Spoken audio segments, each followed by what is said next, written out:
Hi ಎಲ್ಲರಿಗೂ ನಮಸ್ಕಾರ. ನಾನು ನಿಮ್ಮ ವಿನಾಯಕ್ ನಾಯ್ಕ್. ಈ ಒಂದು ವಿಡಿಯೋದಲ್ಲಿ ಕೆಪಿಪಿ ಪೋರ್ಟಲ್ಗೆ ರಿಜಿಸ್ಟರ್ ಆಗಿರುವಂತಹ ನಿಮ್ಮ ಇಮೇಲ್ ಐಡಿ ಬಗ್ಗೆ ನಿಮಗೆ ಕೆಲವೊಂದು ಮಾಹಿತಿಯನ್ನು ತಿಳಿಸ್ಕೊಡುವಂಥದ್ದು. ಇನ್ಯಾರು ಕೂಡ ಈ ಚಾನಲ್ಗೆ ಸಬ್ಸ್ಕ್ರೈಬ್ ಮಾಡ್ಕೊಂಡಿಲ್ಲ ಅಂದ್ರೆ ಬೆಲ್ ಐಕನ್ ಅನ್ನು ಒತ್ತಿಬಿಟ್ಟು ಸಬ್ಸ್ಕ್ರೈಬ್ ಮಾಡ್ಕೊಳ್ಳಿ. ಅದೇ ರೀತಿ ಯಾರಿಗಾದ್ರೂ digital signatures with KPP portal and IREPS portal registrations ಬೇಕಾದಲ್ಲಿ ಇಲ್ಲಿರೋ ನಂಬರ್ಗೆ ಕಾಂಟ್ಯಾಕ್ಟ್ ಮಾಡಿ ಪಡ್ಕೊಳ್ಳುವಂಥದ್ದು. ಅದೇ ರೀತಿ ಯಾರಿಗಾದ್ರೂ ಕೆಪಿಪಿ ಪೋರ್ಟಲ್ ರಿಲೇಟೆಡ್ ಇನ್ನೂ ಹೆಚ್ಚಿನ ವಿಡಿಯೋಸ್ಗಳು ಬೇಕು ಅಂತ ಹೇಳಿದ್ರೆ ಈ ವಿಡಿಯೋ ಕೆಳಗಡೆ ಇರುವಂತಹ ಜಾಯಿನ್ ಅನ್ನು ಕ್ಲಿಕ್ ಮಾಡಿಬಿಟ್ಟು ಗೋಲ್ಡ್ ಮೆಂಬರ್ಶಿಪ್ ಅನ್ನು ಪಡೆದುಕೊಂಡು ಎಕ್ಸ್ಟ್ರಾ ವಿಡಿಯೋಸ್ ಅನ್ನು ನೀವು ನೋಡಬಹುದು. ಇವತ್ತಿನ ಮಾಹಿತಿಯನ್ನ ಸ್ಟಾರ್ಟ್ ಮಾಡೋಣ. ಮೊದಲೇನಾಗ್ತಿತ್ತು, ಈ ಪ್ರೊಕ್ಯೂರ್ಮೆಂಟ್ ಪೋರ್ಟಲ್ ರಿಜಿಸ್ಟ್ರೇಷನ್ ಇತ್ತು. ಆವಾಗ ನೀವು ಟೆಂಡರ್ ಹಾಕೋರ್ದೇ ಇಮೇಲ್ ಐಡಿ ಕೊಟ್ಕೊಂಡಿರ್ತಿದ್ರಿ, ಅವ್ರದೇ ಇಮೇಲ್ ಐಡಿ ಮೊಬೈಲ್ ನಂಬರ್ ಇರ್ತಿತ್ತು, ಅದರಿಂದನೇ ಕಂಟಿನ್ಯೂ ಆಗ್ತಿತ್ತು. ನೀವು ಟೆಂಡರ್ ಹಾಕ್ತಿದ್ರಿ, ಆಮೇಲೆ ಟೆಂಡರ್ ಆಗ್ತಿತ್ತು, ಡಿವಿಷನ್ ಆಫೀಸ್ ಹೋಗ್ಬಿಟ್ಟು ಅಗ್ರಿಮೆಂಟ್ ಅನ್ನ ಮಾಡ್ಕೊಳ್ತಿದ್ವಿ. ಬಟ್ ಇವಾಗ ಏನಾಗಿದೆ, ಕೆಪಿಪಿ ಪೋರ್ಟಲ್ ಬಂದಿರೋದ್ರಿಂದ ಕೆಪಿಪಿ ಪೋರ್ಟಲ್ಗೆ ಇಮೇಲ್ ಐಡಿ ಒಂದೇ ಕೊಡಬೇಕು. ಇವಾಗ ಒಂದು ಇಮೇಲ್ ಐಡಿ ನಿಮ್ದು ಕೊಟ್ರೆ ಮತ್ತೆ ಆ ಇಮೇಲ್ ಐಡಿ ಬೇರೆಯವರಿಗೆ ರಿಜಿಸ್ಟ್ರೇಷನ್ ಆಗೋದಿಲ್ಲ. ಅದೇ ರೀತಿ ಕೆಪಿಪಿ ಪೋರ್ಟಲ್ ರಿಜಿಸ್ಟ್ರೇಷನ್ ಮಾಡೋರು ಕೂಡ ಏನ್ ಮಾಡ್ತಾರೆ, ಅವ್ರದ್ದು ಇಮೇಲ್ ಐಡಿ ತಗೊಂಡು ರಿಜಿಸ್ಟ್ರೇಷನ್ ಮಾಡ್ತಾರೆ. ನಾವು ಕೂಡ ಅದೇನೇ ಮಾಡ್ತಾ ಇರುವಂತದ್ದು. ಇವಾಗ ತುಂಬಾ ಜನರು ಏನಾಗ್ತದೆ, ಯಾರ್ಯಾರ್ದೋ ಇಮೇಲ್ ಐಡಿ ಕೊಡ್ತಾರೆ, ನಿಮ್ದು ರಿಲೇಷನ್ಸ್ ಅವ್ರದ್ದು ಇಮೇಲ್ ಐಡಿ ಕೊಟ್ಕೊಂಡಿರ್ತೀರ. ಈ ಇಮೇಲ್ ಐಡಿ ಕೊಟ್ಕೊಂಡು ನಿಮ್ದು ರಿಜಿಸ್ಟ್ರೇಷನ್ ಆಗಿರುತ್ತೆ. ನಿಮ್ದು ಇಮೇಲ್ ಐಡಿಗೆ ಡೈಲಿ ಬೆಳಿಗ್ಗೆ ಕೆಪಿಪಿ ಪೋರ್ಟಲ್ ಅಲ್ಲಿ ಏನೇ ತೊಂದರೆ ಇಲ್ಲ ಅಂದ್ರೆ ನಿಮಗೆ ಡೈಲಿ ಮೇಲ್ಗಳು ಬರ್ತದೆ. ಮೇಂಟೆನೆನ್ಸ್ ಅಲ್ಲಿ ಇದ್ರೆ ಮಾತ್ರ ನಿಮಗೆ ಆ ದಿನ ಮೇಲ್ಗಳು ಬರೋದಿಲ್ಲ. ಆಲ್ ಓವರ್ ಕರ್ನಾಟಕ ಏನೇನು ಟೆಂಡರ್ ಪಬ್ಲಿಷ್ ಆಗುತ್ತಾ ಪ್ರತಿಯೊಂದು ಕೂಡ ನಿಮಗೆ ಡೈಲಿ ವೈಸ್ ಸಮ್ಮರ್ ನಿಮ್ಮ ರಿಜಿಸ್ಟರ್ಡ್ ಇಮೇಲ್ ಐಡಿಗೆ PDF ಗಳು ಬರ್ತಾ ಇರ್ತದೆ.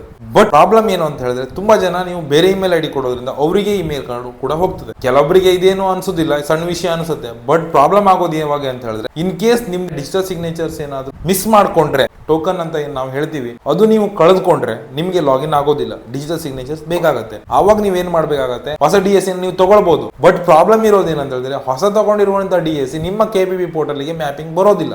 ಆವಾಗ ನೀವೇನ್ ಮಾಡ್ಬೇಕು, ರೀಮ್ಯಾಪಿಂಗ್ ಆಪ್ಷನ್ ಗೆ ನೀವು ಗೌರ್ಮೆಂಟ್ ಗೆ ಮೇಲ್ ಹಾಕ್ಬೇಕಾಗ್ತದೆ. ಮೇಲ್ ಹಾಕುವಾಗ ನಿಮ್ಗೆ ಬೇಕಾಗಿರುವಂತದ್ದು ಮೇನ್ ಆಗಿ ಅಂತ ಹೇಳಿದ್ರೆ, ನಿಮ್ದು ರಿಜಿಸ್ಟರ್ಡ್ ಇಮೇಲ್ ಐಡಿ ನಿಮ್ಮ ಹತ್ರನೇ ಆ ಇಮೇಲ್ ಐಡಿ ಇತ್ತು ಅಂದ್ರೆ ವಿತಿನ್ 1 to 2 hours ನಿಮ್ ಇಶ್ಯೂಸ್ ರಿಸಾಲ್ವ್ ಆಗತ್ತೆ. ನಿಮ್ ರಿಜಿಸ್ಟರ್ಡ್ ಇಮೇಲ್ ಐಡಿ ಇಂದ ಲಾಗಿನ್ ಆಗೋದು. ನಿಮ್ದು ಹೊಸ DSC ನಾವು ತಗೊಂಡಿದೀವಿ, ಹಳೆ DSC ಮಿಸ್ಪ್ಲೇಸ್ ಆಗಿದೆ, ಹೊಸ DSC ನಾವು ತಗೊಂಡಿದೀವಿ, ಇದು ನಾವು ಮ್ಯಾಪಿಂಗ್ ಮಾಡಬೇಕು ನಮ್ಮ KPP ಪೋರ್ಟಲ್ ಗೆ. ಇದು ನಮ್ಮ PAN card registered with KPP portal ಅಂತ ನಿಮ್ಮ ಪಾನ್ ಕಾರ್ಡ್ ಫೋಟೋ ಮತ್ತೆ ಪಾನ್ ಕಾರ್ಡ್ ನಂಬರ್ ಅನ್ನ ಮೆನ್ಷನ್ ಮಾಡಿ ಒಂದು ರಿಕ್ವೆಸ್ಟ್ ಲೆಟರ್ ಅನ್ನ ಟೈಪ್ ಮಾಡಿ ನಿಮ್ಮ ರಿಜಿಸ್ಟರ್ಡ್ ಮೇಲ್ ಐಡಿ ಯಾವುದು KPP ರಿಜಿಸ್ಟರ್ಡ್ ಆಗಿರುತ್ತಲ್ಲ ಆ ಇಮೇಲ್ ಐಡಿ ಇಂದ ಮೇಲ್ ಹಾಕ್ಬೇಕಾಗ್ತದೆ. ಇದ್ರ ಜೊತೆಗೆ ನೀವು ಹೊಸ DSC ಹಾಕ್ಬಿಟ್ಟು ಲಾಗಿನ್ ತಗೊಳ್ಳೋದಿಲ್ಲ ಅಂತ ಅದೊಂದು ಸ್ಕ್ರೀನ್ ಶಾಟ್, ಇವೆರಡನ್ನು ನೀವು ಮೇಲ್ ಹಾಕಿದ್ರೆ ವಿತಿನ್ ಹಾಫ್ ಎನ್ ಅವರ್ ನಿಮ್ಗೆ ಮ್ಯಾಪಿಂಗ್ ಆಪ್ಷನ್ ಸಿಗತ್ತೆ.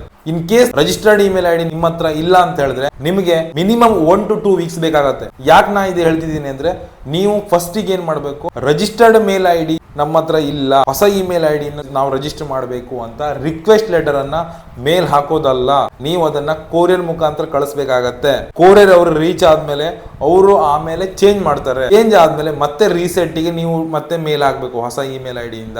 ಇಷ್ಟು ಪ್ರೊಸೀಜರ್ ಇರುತ್ತೆ. ಈಗ ತಿಂಗಳಿಗೆ ಒಂದ್ಸಲ 2 ತಿಂಗಳಿಗೆ ಒಂದ್ಸಲ ಟೆಂಡರ್ ಹಾಕೋರಿಗೆ ಇದು ತೊಂದರೆ ಇಲ್ಲ, ಅವರಿಗೆ ನಡೆಯುತ್ತೆ.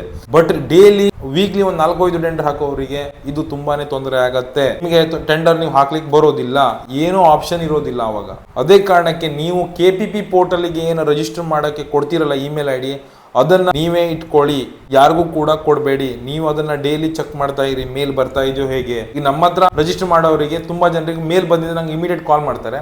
ಆವಾಗ ನಾವೇ ಅದನ್ನ ಚೆಕ್ ಮಾಡಿ ನೋಡ್ತೀವಿ. ಈಗ ಏನಾಗುತ್ತೆ, ನಂದು ಹಳೆ ಕ್ಲೈಂಟ್ಸ್ ಎಲ್ಲ ತುಂಬಾ ಜನರಿಗೆ ಏನಾಗುತ್ತೆ, ನಂದೇ ಇಮೇಲ್ ಐಡಿ ರಿಜಿಸ್ಟರ್ಡ್ ಇತ್ತು, ನಾನು ತುಂಬಾ ಜನರಿಗೆ ಕಾಂಟ್ಯಾಕ್ಟ್ ಮಾಡಿ ಅದನ್ನ ಚೇಂಜ್ ಮಾಡಿಸಿದ್ದೀನಿ. KPP ಪೋರ್ಟಲ್ ಸ್ಟಾರ್ಟಿಂಗ್ ಬಂದಾಗ ಅವ್ರು ಒಂದೇ ಇಮೇಲ್ ಐಡಿಗೆ ಎಲ್ಲ ರಿಜಿಸ್ಟ್ರೇಷನ್ ಕೊಡ್ತಾ ಇದ್ರು. ಅವಾಗ ನಾವೇನ್ ಮಾಡ್ತೀವಿ, ಯೂಸರ್ ನೇಮ್ ತಗೊಳ್ಬೇಕಾದ್ರೆ ನನ್ನ ಇಮೇಲ್ ಐಡಿ ಹಾಕ್ಬಿಟ್ಟು ನಾನು ಯೂಸರ್ ಐಡಿಯನ್ನು ತಗೊಳ್ತಾ ಇದ್ದೆ. ಆಮೇಲೆ ಕೀ ಎಲ್ಲ ಕೊರಿಯರ್ ಮಾಡುವಾಗ ಅವ್ರ ಇಮೇಲ್ ಐಡಿ ಹಾಕ್ಬಿಟ್ಟು ಕೊರಿಯರ್ ಮಾಡ್ತಾ ಇದ್ವಿ. ಬಟ್ ಇವಾಗ ನಮ್ಮ ಇಮೇಲ್ ಐಡಿ ತಗೊಳ್ಳೋದಿಲ್ಲ. ಈಗ ನಂದು ಆಲ್ರೆಡಿ 6 to 7 ಮೆಂಬರ್ಸ್ ಗೆ ಆತರ ಆಗಿದೆ. ನಾನು ಅವ್ರಿಗೆ ಕಾಂಟ್ಯಾಕ್ಟ್ ಮಾಡಿದ್ದೀನಿ, ಮೆಸೇಜ್ ಹಾಕಿದ್ದೀನಿ. ಅವ್ರೇನು ಡೈಲಿ ಟೆಂಡರ್ ಹಾಕೋರಲ್ಲ, ಬಟ್ ಅವ್ರೇನ್ ಮಾಡಿದ್ದಾರೆ, ರಿಪ್ಲೈ ಮಾಡಿದಾಗ ಅವ್ರಿಗೆ ನಾವು ಲಾಗಿನ್ ಆಗ್ಬಿಟ್ಟು ಚೇಂಜ್ ಮಾಡಿ ಅಂತ ಹೇಳಬೇಕಾಗ್ತದೆ. ಅದಕ್ಕೆ ನಮಗೂ ಕೂಡ ಪ್ರಾಬ್ಲಮ್ ಆಗಿದೆ. ಅದಕ್ಕೆ ನಿಮ್ಗೆ ನಾವು ತಿಳಿಸ್ಕೊಡುವಂತದ್ದು ಏನಂದ್ರೆ, ಯಾರು ಕೂಡ KPP ಪೋರ್ಟಲ್ ಗೆ ಕೊಡುವಂತ ಮೇಲ್ ಐಡಿ ನಿಮ್ದು ಆಕ್ಟಿವ್ ಇರುವಂತ ಇಮೇಲ್ ಐಡಿನೇ ಇರಲಿ ಅಂತ ನಾ ಹೇಳುವಂತದ್ದು. ಇಮೇಲ್ ಐಡಿಗೆ ಏನ್ ಮೇಲ್ ಬರ್ತಾ ಇಲ್ಲ ಅಂದ್ರೆ ನೀವು ಟೆಂಡರ್ ಹಾಕೋಲ್ಲಿ ಕಾಂಟ್ಯಾಕ್ಟ್ ಮಾಡ್ಕೊಂಡು ಅವ್ರ ಹತ್ರ ವಿಚಾರಿಸಿ ನಮಗೆ ಮೇಲ್ ಬರ್ತಾ ಇಲ್ಲ ಅಂತ. ಅದೇ ಕಾರಣಕ್ಕೆ ನೀವು ಕೂಡ ಈ ವಿಡಿಯೋ ನೋಡ್ತಾ ಇದ್ದೀರಾ, ನೀವು ನಿಮ್ KPP ಪೋರ್ಟಲ್ ಗೆ ನಿಮ್ಮ ಇಮೇಲ್ ಐಡಿ ರಿಜಿಸ್ಟ್ರೇಷನ್ ಆಗಿದೆ ಅಂತ ಚೆಕ್ ಮಾಡ್ಕೊಳ್ಳಿ. ಇದ್ರ ಬಗ್ಗೆ ಏನಾದ್ರು ಡೌಟ್ ಇದ್ರೆ ಕಮೆಂಟ್ ಮಾಡಿ ಅಂತ ಹೇಳ್ತಾ ಇವತ್ತಿನ ವಿಡಿಯೋನ ಮುಗಿಸ್ತಾ ಇದ್ದೀನಿ.